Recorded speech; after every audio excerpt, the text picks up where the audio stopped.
Hello दोस्तों, नमस्ते, प्रणाम। मैं आप सबकी ललिता मिश्रा अपने यूट्यूब चैनल ललिता देहाती गीत में आप सबका स्वागत करती हूँ। तो आप सब कैसे हैं? उम्मीद करती हूँ बहुत अच्छे होंगे। तो आप लोग को देवरानी जेठानी का नोक झोंक चुटकुला नाच भी सुनाऊंगी, तो आप लोग सुनिएगा। हम देवरानी जेठानी हैं, तो आप लोग सुनिएगा और कमेंट बॉक्स जरूर बताना आप लोग को ये गीत कैसे लगा और अपना प्यार दुलार आशीर्वाद देना। जय माता दी। गजब तोहरी चोटी ए हो जेठानी, गजब तोहरी चोटी ए हो जेठानी, गजब तोहरी चोटी ए हो जेठानी।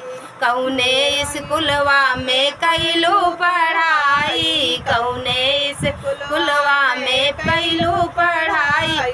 नियत तोहरी खोटी ए हो जेठानी, नियत तोहरी खोटी ए हो देवरानी। गजब तोहरी चोटी ए हो जेठानी, गजब तोहरी चोटी ए हो जेठानी। कौने ही चक्की के खैलू तू आटा, कौने ही चक्की के खैलू तू आटा। भैलू इतनी मोटी ए हो जेठानी, भैलू इतनी मोटी ए हो जेठानी। गजब तोहरी चोटी ए हो जेठानी, गजब तोहरी चोटी ए हो जेठानी।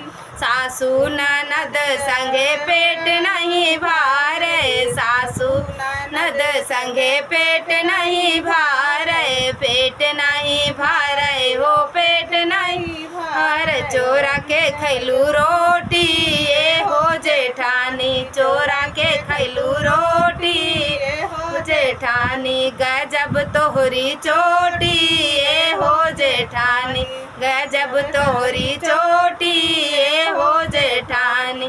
कौने मर्द संगे से जिया तू सुतलू, कौने मर्द संगे से जिया तू सुतलू।